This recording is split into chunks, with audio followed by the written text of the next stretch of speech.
ورلام بالا نما ورلام توي هموي ما ورلام بوتشيت شيدا ورلام لدور النما ورلام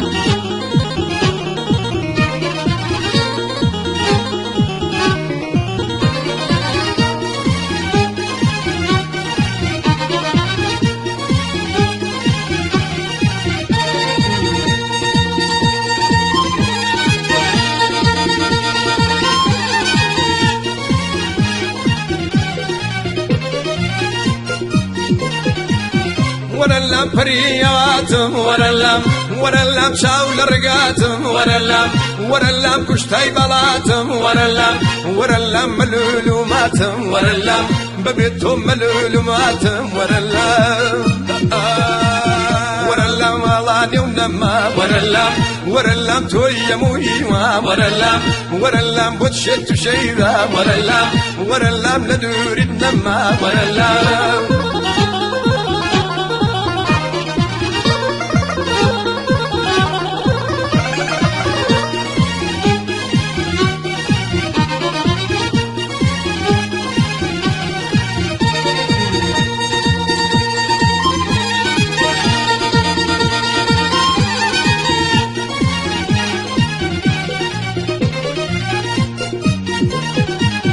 ورلام تايب بينم ورلام سارش كبرينم ورلام شوف الراس بينم ورلام توي موجينا ورلام توي هموجينا ورلام بالان يمنما ورلام توي هموي كنا مارا ودان امن بكريم بقول بايا هوش وكي اي بي اس دي تقن كنا خوانا هرنا تقن كنا هرتيج ناقن كنا والله امن اواني دم وانا خساره لي نبا متسونا نبا شعباني برات شنا بزانا يعني لك مسرا وسط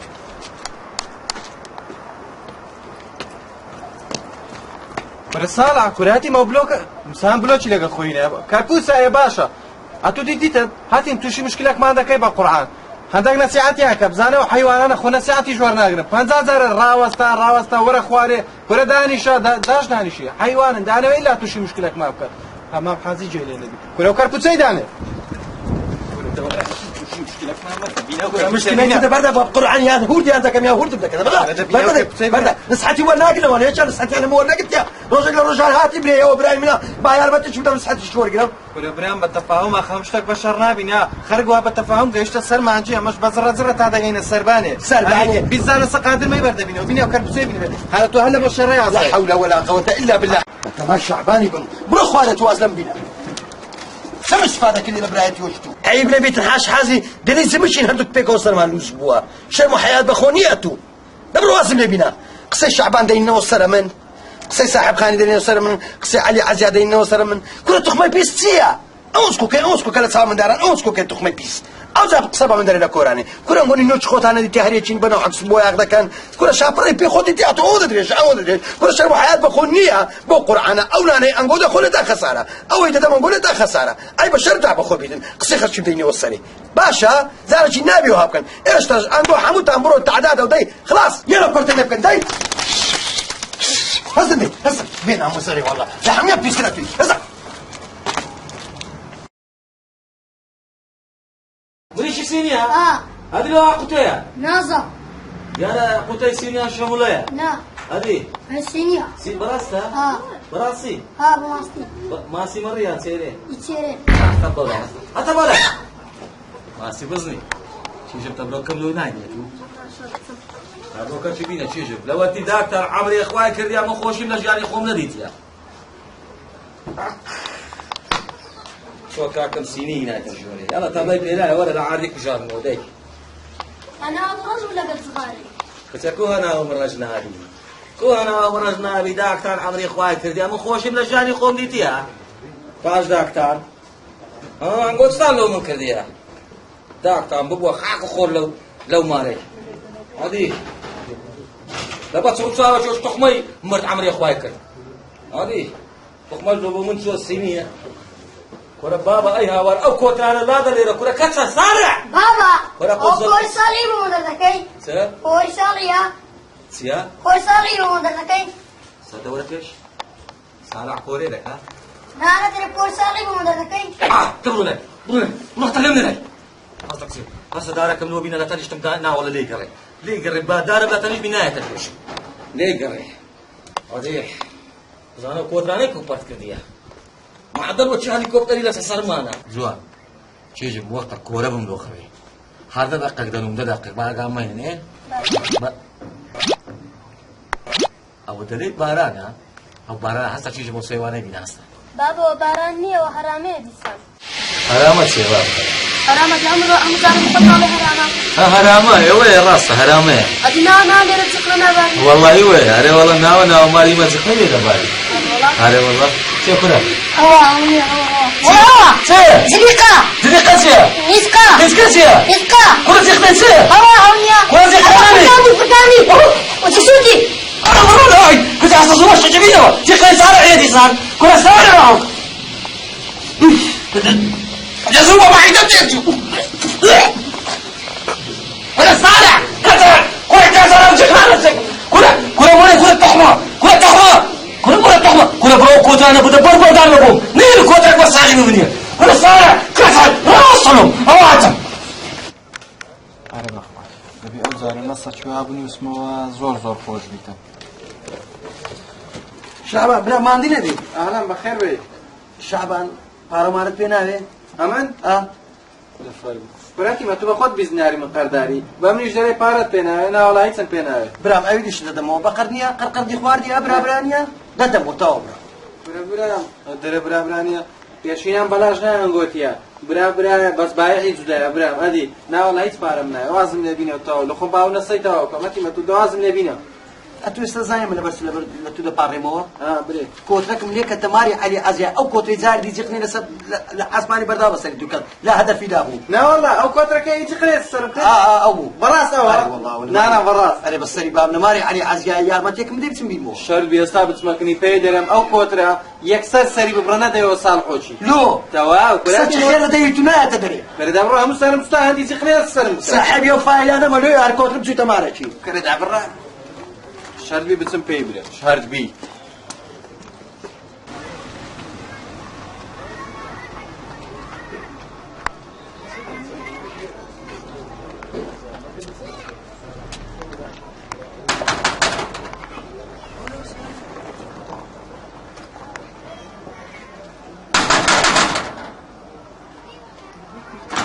وش ولا ما ريش نبم يا كل إنسان سنة بس ليه دنيا تاكرت زيحنا وش باراني دواري سقيدي لما حد يخيب آخر كل كوت سقيا تو باش فمش عسلو بوتا كمكا تو باش عسلو جولا كمكا هم يقول تزقنا هم يزقنا سبيلكا يا كل بابا درجت كتش بيت أخواري والله من دار ما نمداني ما بحاجة دزاينتي هاتي ما دوخ سيف كين هيك قصتها لقى من نمايا يا مباردكن يا مباردكم بارش بكم هم مصروف عايدين قوي أخر دزاينتي أو هنا بني أبطل ولا عيبة كاكا عيبة خرجنا ولا دودا قالوا قد بارات ولا عوشة جرب زيقنا هم الناس أنا ما أنا سكنا تحيا ولا بابا دبيا ما نصنعي ولا دبيا ما نكلم مام رشيد هدي جبلان سشالوك كبرام استانكم ميستاني ميس لو ستاميس دوتم دو كرسي ميزة تداني قفتو قوي شو بكين ولا شفت قوسيا برو ديني راوني سبرو والله صار عوش تنبيتك تنبيك تنبيناكي عبك ولا نبي تنبيتك كم بزارش أخو قوتي كوتر ما كنت ماري علي دازياي كوتر نيا داري عزيا حرني كوتر ها برو بيبني كوتر نادا مو هادو ساجي دري أخ أمني شاتي ما قوتم ساري ببرا أري والله بس قوت سرت بري لو مني بنيرو بقوتان مخون ماشا زاني سنيو بنيو بالك وقنا زورك لوتو باركو كل زورك شلو من دبرو دي يلا مشكلة بس تخوا سري ببرا باشا بري هاتو زور كرتشي باشي بس والله نازم وصلع وكبر شيتسو هو بمن نتسو هاتو دي جيت او مزيخني هينا هو باشا شو طيله ودي كاكا بحوشتك والله يدري قنبله صريته تقيتوا خم النبي ئەمنیشەوە دەزە کۆترانەکە کە نازانم چێ بچم لە بازارێشەوە کۆترانە من دەبینن نییە یەکسەر جیخنەچی لەسەر سەرم دەکەن لەو هەموو خەڵکێ کورە برام ئەنگۆ خۆی نەجیقنەت بەسە سەریدا دەکا کورە ئەدەمتان دەکا بەس کاکا خەڵن زیرانم ئەوانانی برام بەس دەزانین چێمام حاجی لە بکرمە کە سەری و بڕێ کورە هەدە بڕم حیفت نەکرد ئەوەشم تێگەیاندی هەمووی داتە بەربەردان یەکەشی بە ساغی نێنکەوت بس قيدن لماري صارعوك صالحوك لماري ها لمار وابزام لماري ترى وصعهم كلا بوجه نعم يا تومي مي تو ام بقوم حلي دك حلي نادي بقو دزانيتيا يعني هني ام انت خبي طريق دك مزارج بس زارتي دي عيبه بازيلان لما تينا يا واتسبنيان تاخيا عياوه زكشيان هي ورا بابا يبدو حبي زكشيان دني نا تو بدزانيتي عيبه بازيلان تينا لبو زارتي دنيا دو كرسي ميزه شي بكره جوري قفتو قويده دبر برو أتوش لي باشتر ناري أو أنت باشا كوتري بخير ناكي برو نرد نري بخوافي سلساهم بخير سي حاجة حازري شال دي دبي هردو بتاعنا خشتي بام علي عزيز شعباني برام شعباني دبي نمدرم كرم فاردو أنا خيركم بيبك علي عزيز دبي نمدرم زانم قد خاني تكري لو ناوني يا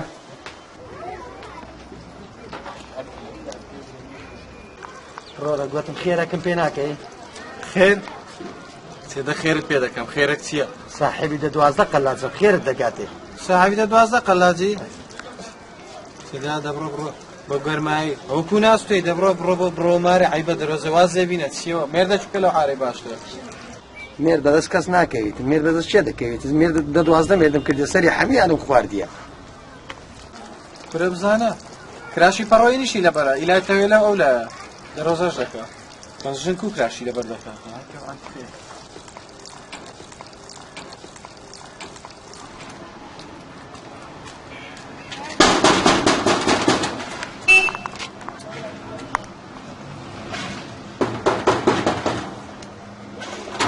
سوى صار مشكلة كوتري هاي دسنا الشيري والله السلام عليكم عليكم السلام سلام عليكم خانة كري بينا زاني خاني كري والله نا والله بس أمون بتمام خاني كي خوان بفروشم ويبقى قرباني أو بيتساوى من زانم قد نادي يا من والله وزوري هذه حزكي تمشاكا أيوة صدرا أنا ذاك باب سلام فرمو أنا ذاك باب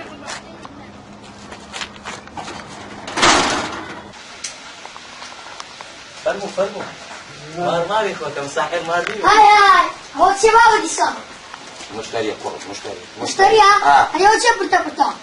تعيد كل تمشي خاني دك انا بتيبقى وخانه شيء باش ليدراني هي بوراني هي عليكو دبروا لا بلا معنى حاشا حاجه يردنا لهم او عودستي حاشا حاجه وش تنقويه حمامه اوش مطبخه لا سنجري بعد سنجري سوي رحمة ذاك باب اسمعي لا هم لا هيك شيء وانا مردي حاضر يا خوجي رقص فيدي برو تيبر فرمو صاحب فرمودي خوجي يا اخو ربي صاحب يا سيدي قبل ها وتسيا هو مشتري خاني مشتري اعتبر برك عملوا بينا داك كده اسمه له هوا شيء او زيرانه معنا ليره فقير زار بعد خاوي نكاتو معنا ادي سيوا او كوتر مودري بخير لك او كوتري صار بي قيمتها صار عقيل رسول بي قيمتها اري بخوان فرو قربان دبي صاحب امن بقربان دم ما خاك خول زسر على سر مرو خير يستاو زوار برك تاخير او كيدي تشيجم كان رئيس راحته شبك عوجه ودام بيار ساو بخير بي ويبني بينم كراش جن كراش لبيكا بلو انا يروج دي تمجنا نزادي باتا عيدا بيلاو شي بيان ايطالي لبيبو يا ربي تموديل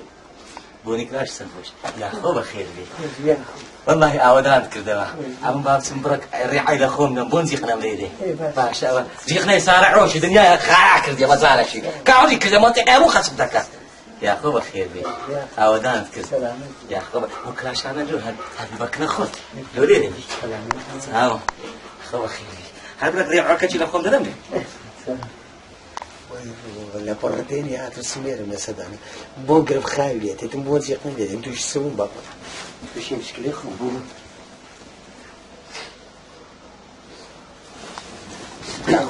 سلامة يا اخو خشتي قبل خوش بيا اخو سلامة الله تسمونا كله كراشي ده جوان ولا شيء مرة زوان يا أخو بخير والله أنا سلامت يا أخو زوان ولا بابا شربتها شيرين وخوش مالو لينا أدي لو لبوداك مداوش سربتنا لك تصير خيرة شيش مرحمة بداك همود داني كلور بكلور يعني شربتي بخوار بعد دبا شاش عف شمال لخصة خانة بيني وينم داخلي بكم لبا كلوري داني هذه دبا هندي عزيز ولا كنا حزنا لك الشربتي بداك عزيتي ما تنسى هذه دبرو شيش مزوقة شربتها شيرين دبرو دي حاول ما كان أرحد يا أخو بخير لي وجبيها أخو سلامت أنت الذي خاني ذاك الريح أريون زعما النبي أتمير دكتورية كديتهم يقدوك سني يقدر كتير والله أتوجنت أنا عملناها والله بمردية بيوا ميردم أري والله أزار كل وارم أكيد زالكم بدي أمانة ده تعرف اللي أنا مخاليكم حردينا بدي ساو أنا تخرت أنزل ليت أنتو دتاني فالوش ليا بقري فهذا زال أتو تزايد يا أخ أو هم موت شعري أتلو موسى كلينا ده موس والله أنا نجت راشمك وي راس إيش طاقتي ده وي دستنا المانا كتر جوع زوبا يا أخو بخير عزيز مخو تساوي زاني تيا خاني ده غرفة ده هم إلى خصمت أي رحمة الله قارة لخصمت أتوار جمدنا هنا يا وزاكوري والله أمن بلادي جنم هنا بس جنك عمري خوايك أي كل بس ودي على خوا دركتش لمن كرديتها بطلع أخوة أنا والله فين بجيلة توصل باشا هذا جيته إن شاء الله ته خاني أنا بقرأ رشكية رشا رشا لا إن شاء الله سفيدة بي شمس سفيدة بي ودي على خوا ديكاتا قسمة إن شاء الله ديكاتا سبيك أجنية الماشي مكا أبو قلت ما كراشة كي بياوانا هذه لو ساعات بياوانا يمير دي رحمتي ما بزي ما ما تكاول هاي أبو مو شكل ده موس ليه ده ما صار لم صار الريم ده كنت ماريتو دبزام مش هيدا مساعد كم لا والله قدانا لا كتير لما خاطري قدانا أنا بدي توجي بيواني مكا دبزام يبقى القرآن والسري كوت الباز عندتي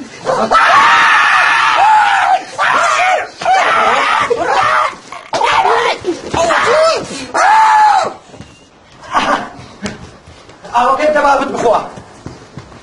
سري قيمة ده والله ها بس عارف سال شيء ما تبغى بينا اعمل لنا ينيري والله بس تحمل لك حمد الفرق ينيري صار كتح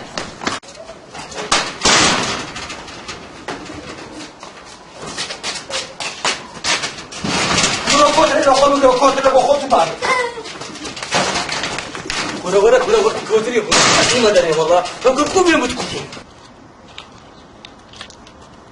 رجل تقوم معايا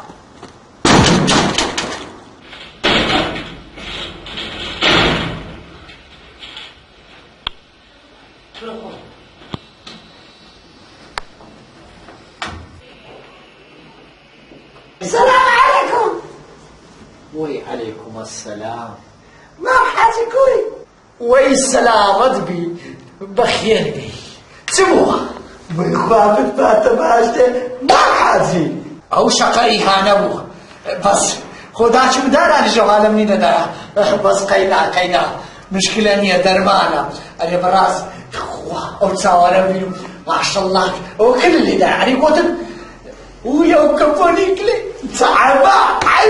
عيبة دمايا عيبة وتصلي لما ديت قلت عيبة الجيمة دينا لا مكة تخوى مكة لما لو كفوني كلي أتوش على عزيز رحتة تتبي أمي مكة علي عزيار شيء تمام عادي تقوم معايا والله خوشي لا تستغرب والله يا وليد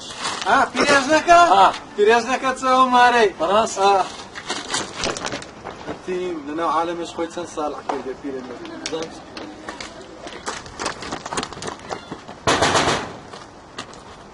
مام هادي ها صاحب چی له حرامه خرچ بک حرامات كورة بيا قيمة حرامه حرام سلام له محمد زیدیش که برکرش تو هنگ ما سلیمان لا برو كورة برو لا تمام كل كما سحان شنو هيا شو سمو هسه دانشا برو دانش يا صديق ونروي ها برو بوغاني برو وهاتوا بخير ان شاء الله عليش نخشت بردو ما محازيش نخشت بردو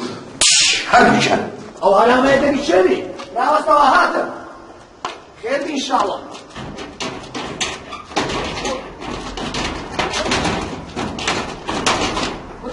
جيروا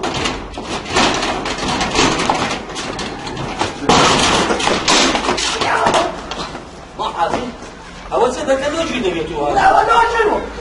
فابينا زبدان كبيرة وهم زارع وين روشة قوتم لعيبك واه هم خطايا ويا خطايا او هذا اللعيب سيع واه من نوع لعيب كني لباتي هو كم له لعيب كان ما حاضر شو عارف كلام زي وزاني فارق بلاش بهذا زاني يا ولد كل خوف يا ولد كاو بيخي ما تريد ما حاضر ولا قشة بخيبة بلكن ولنا لي بخيبة احترام خود بكرة أما تزايد شيء قاعد تشخوش معنا وتزايد تشخوش معنا ولا ما ترجع لك الشيء لك هرامي أبو هرامانية ولا شيء ساعة كسر يا أخوي من أنا وحرايدنا أنتم براسك أنا وقت عمر السما لو أنا براسك شوري أو بندي بمني شكل براسك فضيح أنا منتع ولا كروة كيف شنو أوتا خضر أنا حموتا هرامك هذه بخوي بخوي باش المنزل كان شيش بيه ويانا ما جينا استدل عمو بيرنا قلت يا بيري جنيها أبو هرامي صالح خومنا والله درس باش السعر باز بو تسبو باش هاتو دنيا ديت يا ما حازبي هاتو دنيا ديت يا كعبة زيارة كده كبر أبو بيري جيها خرطاي والله من قطعه أنا معه يخبع سعو هراميك أوها أي والله آخرنا هرامي شو خوروي اولو تنقك تانية كشتك تانية يقدر زارم كاك لوها بدن ها والله آليري تلفزيوني علي عزياي وين نقول كردي هنا تابعيك ساري رخاي نيل كيدا كان تقليل لده ارزقني قورة بصري علي عزياي صاحب قاني ايه هاي الشهادة ولدت أو صاروخ كتري أتوارى بروني دوشتوا أما تقسم سعرباز تجي سعرباز لو سرباني أو سرباني درين سيبي أتيكا أنا روجي جيتم كارتون اشتريها دري والله لا بايد يمو دري ما وتشي ديرها دري والله كوتري كده إيه باشا بابكم ما أنا بايع تسمع بس برزو فاصيل ذاك ما تسمع ذاك نخاسة كوتري شتوزعك كوسرية من شواني أو كترة والله غير ما تسوتكين تبي حزب حزني كم كتري تخبطينا يا توماري لا والله بس كتير قوتل متيتي والله نازم بس كتير تم ملمزو أخذ شجني زيران وميراني كوتر بازي هبي باشا زارو بار أرونا بس صار كوتر اللقمة على شيشي دني خوش بتاع هذه تخمنا التوا بصدقه رقبة أوه رقوز القرد أما لولا غاز ذاك لو بري لم بيا دبي لولا غاز ذاك لو أتولا كين دري كودري بقيم ولا دانشا أتولا سبيني رادر سيدو راوا كوتري صدق قلت كذا سيكوتر ولتلا ها سيكوتر كوتر كان وسع يعني كوا باشا عن قرار هذا باشا داستا دو كوتران بينا باسري ببري لشيشي برين كوتر تشيش كسركا وش صار أكسر يطلعوا يتيه رسل باي الشعب راس دينوس هذا هسه داي هسه بلي موالدي هاتيا هسه ومشلي رضينا بلو بينا باسري كسركا شحنينا معاه شحنينا معايا ما قصك بلو بينا ما قصدك وما لخاته بالتكاش تنايم اي هو مو تشيش بلو بينا هوتا انت شكا شكا هذه كسركا تمام لا هسه وزتي هذا سربان اگر قوتي تشيو بلو موالدي هاتيا ما بستفر قيتي عسكري لوين خدمات بكا بس هذا ترجع كوتر موترانا بلوبينا باسر ببرم اقطع ولا شيء دم تخمع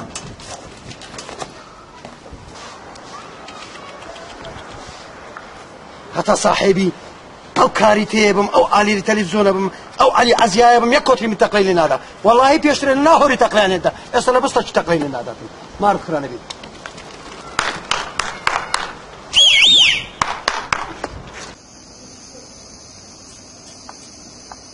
تخمع ما من مال داد ما قرأتش بكرة ولا أي بقى وزيرانا هم كابنا بالسيارة زارقنا كيشش كوترام بمن ونيا هذه كو تقول جوان والله يتسمى بو جناح قلت ولا في بوش تشيناك الخوف يخون لو جناح أخو حراري كتي عاي هذا حب والدتي لو جناح لو بابا زي ما قادر ما هي قادر مش غيرك إيه سكورت قليش قد تخلص يا تبسم بتزكوت كان يمو ليلة شجرة ورا والله عافية أو يك بزانم تخمة زيرة ها هذه صالح بونكا صالح بونكا كورة بونكا يا قيمة كتر زاني أو زتي هالقريب وبواخير زاني هم قريب لا تساوي سارعي ها أزاد برو خبرك شيء أوش بلا ما مزيد صاحب خاني ما بام قوتي باب بارك وتر شيء بخوا ماري خو خيمة لكنا باشا باش ماري بلاشا عيبوني سام هاو كقرك شيء دبي لأن ماري عادي عزيان أويان هنا ناريسيا ترى خوشة تكيان هنا سفلان شيء زوبا سفلان شيء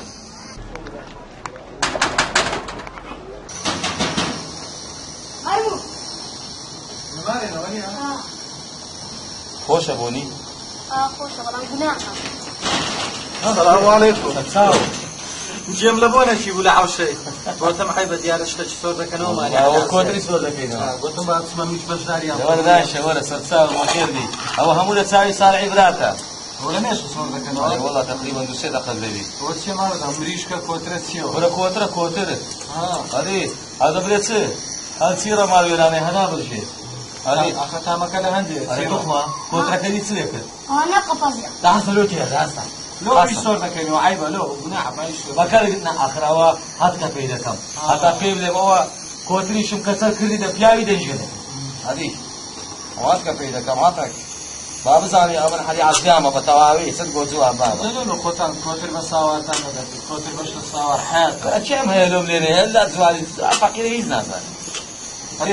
كشت عندي أوصل كده لا برجع تشيله بكم لا برجع كاكا عمر بابا أنا نصير أنا نصير هاي تو بوش تواتير يا هات صالح يا هذا أو ها تمشاك تمشتيان هذا أو كوترة كذي أري هو سياو ولو كوترة له أصلح بوا ولا بالقرآن حبي نبي إشي أبي قيمته بالقرآن أبي قيمته أصلحي كذي سمع سيرانتي ها كرة بيا قيمة كوترة له أصلح كذي قال بدودي كذا نبي قيمة ها أو كوتر أصلح كذا وطاو برا معناه أتولي أقويا أنا عقلا كوتري من سرب الرئيسري أصلح كي أو تسيا صور ذا كيوا أو تصور ذا كيوا أو مريش السينيا مريش السينيا بس بزان مريش السينيا وا أو تتوقع كذا واري فيها كيف تقنع عاد مكبتوشينا بالي فيها أنا بشوف شبكة أو بأمري مع عسكري كسر كراو سيروش قطع زحنا لو ديارة علي عزيا شاربي حاكم ميرة تولي هاتي كوتري صالحوشي كسر بكيو لا شيء بده يسعى لا تذكر هاي بيا قيمة علي عزيا تلا سفاك في شخوتي كذا برا باني مسر باني أدري أو شامشتك ها أو زحمة نبي ويلا كش مالو باي استوي لك الشلو دائم استوت أجا زحمة نبي تشوفه شيء زيادة شانية كل حد ما بتشتكي كذا شو أنت ما شافت كذا ده إنك كاتو هذا شعبان وتسرق كلام علي عزيا درابا وش تصور بيتو بيخوين هاي استوى من إلى استندك ما صورامو طب شافش شبعة بعقل القومان دي بالقرآن أنت كسي أستفاد كلي كنافة شو بغدا زي نشتكي ده خبطة كرة سنية نه ما رو داد استا صور ده تو ده خوي مشكلة نية نه بسيطة كل أخبوه الشر كات أخبوه الشر ولا بتسمع وقت ما تركبتها بين أخواري نانا داني السنة الشركة إذا كنين ولا يا بابا زارة شدام بستيوانيا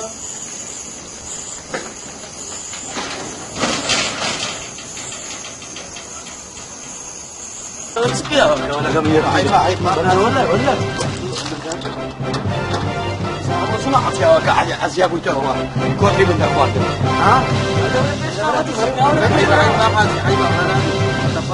هذيك كده بيوها كرة تخديت يا دليل ميموني عقوبة ده كسريان كردي كرة ما يمنع والله دري قينا غاسي بيا قيمة دري والله كوتري من اخوي كذا ولا شعما ولا وراي خراب لي دم ده ها هاتو خراب لما داي وزعوها برا نقولوا بيني من دكوشنها تازا دو كوتر من الخوار دي براد ده هذه عاوز براش مع راي تو بس ولا هاتو عزرابي كوتري انا بيقول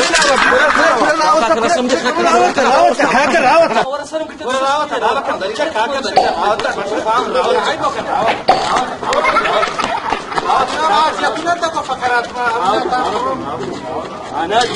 يا حكيمة ما تفاهم يا حكيمة لما انا كان عيبه جيرانك فيها ولا عيبة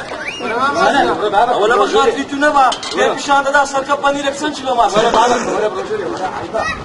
ورا جمدان يا كنتو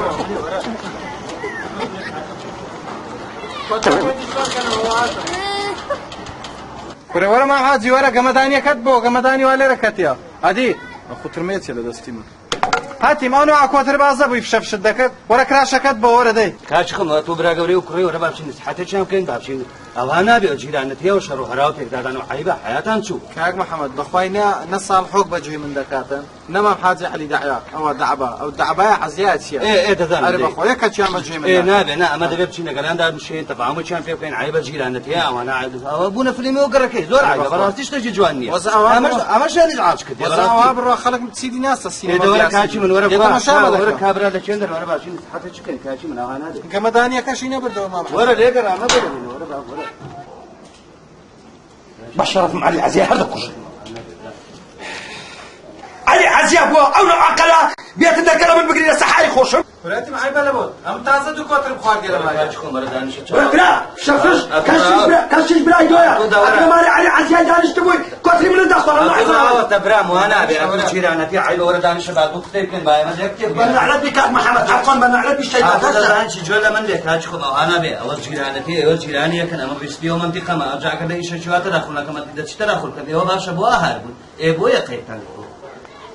كذا عندك هيوريو هيوريو ده هيوريو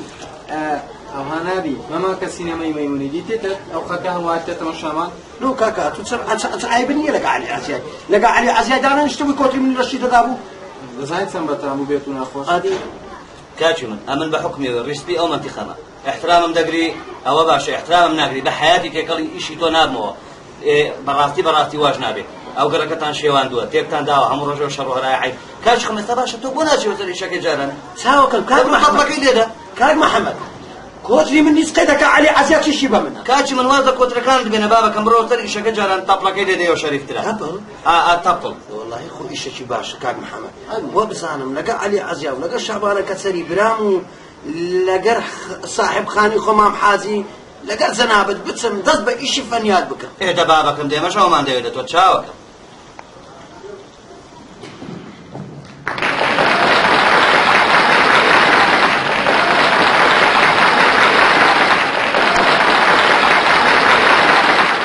شرف الوقت تيوا سبوا هواي هالتقارب بنصير إنسان بانسرة واتشك بوجيله إيمانك فريدة دازة طبلة كيدي أو باشتري أبي رجع بانسر ما نكر حمد رجع زارك هواي حما حفلك دي تقوالي علي تاج علي أبي دبيني أبي ها أبي ها أولادان اشتيا رزانة ديتي تساك ديتي ونيا أبي كراسة شيله برس بيا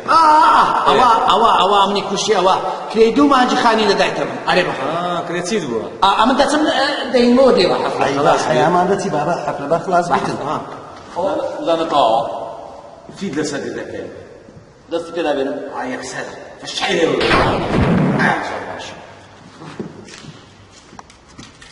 هيك تسلا قرينم بينا أو باشا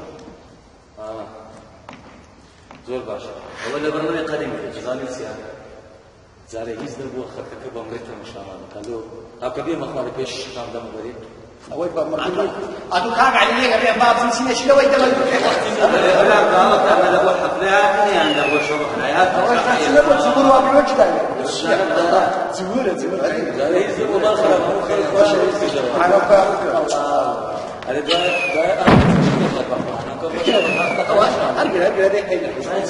دعاء جفاني بدل زمان فانا كده باش أي بابا يعني باش يكون شيء ما بس استاذ مش كده أصلا كده ولا بس تخم على بر كده لا بريد لا بر ده ولا كيش شو يا أخي سمعي راس لموسم لولا يعني ما نقدر سيا لازاني تيري ليش بس هاي من بتاك تيري برو بتاكل هذا بتاك تيري نشاز نكل لا يك دو سي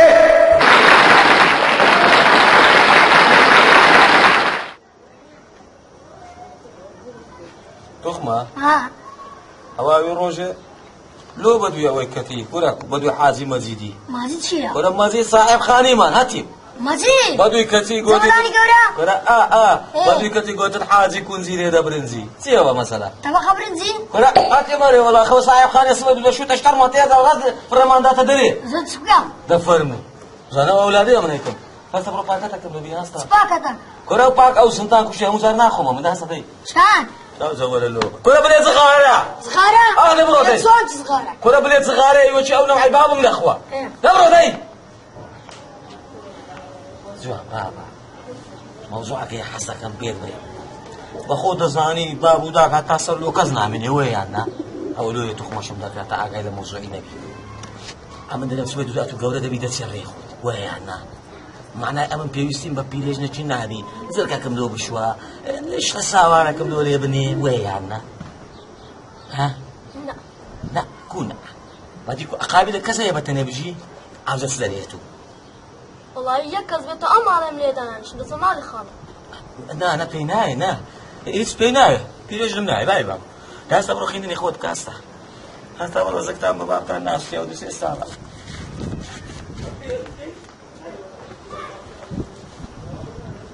بڵێ بابم دەنیۆ هاتو ئاوارەی مەکە لە سەربانێت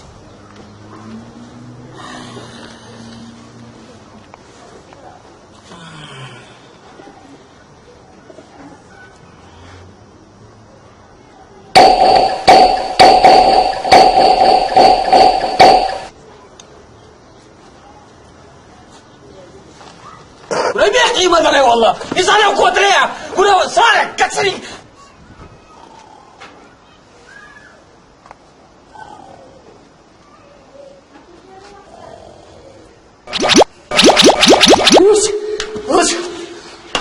وشو ولا صالحك قبل خانم دايته عن دايته كتله ولا والله صالحك بس ده من راوسي ولا والله قسم تسبيك مو بسبب قصفه انا جكنني قصفه ولا قصفي شو جكني كوتريا ولوها ليت وخوا من قلبك منها صالح ولا مو من راقه خانم دايته عن دايته كتله لا وصل ابو ايوه نبي ان شاء الله بس بزانم صالح كسر خوله شنو امني بهلاك ده لما كوترا بس ببردستم كي زان سليلك راوست لك شنو والله نازم كاكا وسلامة وبراسيتا هذه كو حيانا مسلمان شو هو تصور صاوا أبغى صاوا هذا اسمه مركز شكاية اللي ذكر نينو كتبينيا ولا دينو شنو سيا وده مساي خم وده مساي جوده بيني برا هذا برا ما بسبي كوش برا وانا بينا بابسي مركزي نا ولا بابسي مركز ليدن أزوجي مركزي ليدن بس شرطاي خود مصر وبالا مركزي لفكاك أمور لما بتسكنا قصة ذكري يعني قصفي أو زي من قصفي ده زي بس يا بوده هات أخواري ماما دي ها في دليل ما يدرك ده خاني بكرشي كريسياتي نه هذه باشو ليدا هذا تعالي عزيز كيف لي ما بتدري خيرا لا بيني شو صار ما تفنيش بلا وقتی اقسانم لا چند داری؟ والله دزانی چه بخوای مزال حتی دال خیلی در برون لو خودت تر و پرلیده خلاص فرمو فرمو سالك كنت باص خوم بقرا هاتا كان شدرة ولا كاكا بس بزانم زيقناي ويلو هاسي كوتينا ولا هم هذا مساوي وديتيا هم اول زخص بكي قلتيا ليتو باشا هذه من دبي تقرا سيكرت بي الرشيلكا يتو رشيلكي من الاولينكي نازم سوا اوها والله إلا بخاطر شعباني نبينيها هم قلنا بس والله الشعبان هركوش بليدنا موجود ليدن بس عقل نبي هاي يا عشرتي وساوي وتسبو هاي هذا ترسيح أو الدوري أو زيخنا عليه لكينه ورزقنا عشان حياتها بخوني يقول انا سبيش بكاري دلو ما زيت ذلك لخاني ها صالح كسر هذه تعاملوا من ما صالح كسر كودرا كان قصفة شيء وهي كنينة ها طب وش هيدا مساوي كرديمة أو كودري من بحياتي جيت نسب بالكي قلتيه كل شيء وحياة بخونيته بس من سبيوهاتي أوصل من هذا لو قدر عندك يا أبغى خاني ذلك طعام هذا زين أولو درم كاكا على العسل والله كلك فيودري لاني تو بزخنا بينو خزم هذه كوبوني وخزم أبا دي هذا مسايا بزخ أو زبطة ما يصير استا أبا تماي أوين هم قاردوا شيء أغلى خاني كذا أنا فرت كذا ولا ما عرفت أول شيء عيبة يا باشا عيبين الصعدي يا أبوي الشهر ده ودي أنا دي حال ما نك عادي هم تقطعين لا تشاو داني شبابك والله هي بخاطي أو داني داني شكاك داني شورا بابك داني شورا دوست خير كيلو أنا وين داني لا كاتش مش كتان ديرين ولا داني شورا بخاطري ما محمد يا عيب أما أدي بتشوفش فيه ما تكنا داني أنا بخاطر كان محمدي ئەی باشە مام محەممەد چاوەکەم بەس هەندێک هێوەریون هێوەریون ورديون بخوني أو عزيز بەسە وزبە بە خاڵی مام محەممەدی قسەی ناکەما مام محەممەد چاوەکەم خەڵک بە خزم تێکردەبی خەڵک بە ژر تێکردەبی ئەمە بەجێق نەبووینەوە خزم پیاوی چاک من بەجێق نەتێکردبووی ئەمە تازەمان کێشک پێش نیست عالەمە پێش کێشکمان ێ باشە بۆ دیسان هەڵیدایەوە نازارم لكاك علي عزيابي برسو سوعة صاحب خاني لبن هذا مام محەممەد چاوەکەم ئەوە چۆن چاوی پیاوانە ئەوە چۆن چاوی بە نابابەکەمەوە نابێ بەس رێزیقنە لۆمە نابێ ئەوها بێت کاچی من دەبوو چاوی مام مەجید دیتر ما معه أتوش خسارة لك خدا دزانين نسبينا خوم هين نيورانا نأيواران أخروا قصفي كوتران نسبيا كده ساوك مقارن دايتا كوتران يعني دايت مبشري دولة البصرة ودولة البصرة روش بعد استموت زمتاني كم تسمع ئەی باش بۆ واز دەو کۆترانە ناری چاوە كاكا عملنا سدستي كاك محمدي واذا كوتر باسي دينم خاطري خواب يغمبر كاك علي عزيا خو مالك بعدناكم ئێستا کاچی منە تو بۆ خۆ دەزانین چ لێ هاتیە دەزانین چ لێ بەسەر هاتیە بزانە لەو گەڕەکەی کەسێک مەرحەبایەکتان دەکات کەسێک دێتە ماڵەکەتان چایەکی بخواتەوە هەموو سەبەبەکەش هەمووی بوویتە ئەو کۆترە ئەم شەڕ و هەراو ئاژاوەیە هەموو بوویتە کۆترەکانی تۆ ئێستا کاچی خۆم تۆ بۆ واز دەو کۆترانە نانی سبب كوترني سبب علي عزيا وازن مناني أصعب خاني لقى من أو أركض مام محەممەد چاوەکەم ئەتو نەسیحەتی چێ دەکەی هادی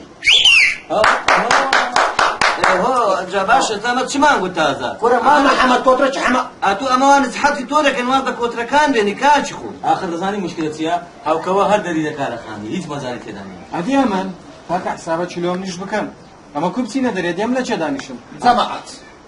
كاك معمر زمعت علي عزيا كاك شعبان لسدستينغو اگه ببيتا بياواز لكوتر بازبيني شربي امجلت دستينغو عفوي لكبو كريمانة شملي ناري ديك سج خلاف دكرم كاك زمعت شرط بلا شرط يا خدا أمنج لسر دستينغو بري وازن كوتر بازي دينم وماري عالم جيرانان عازنا كدارة شدي أو حمو كوتر كانم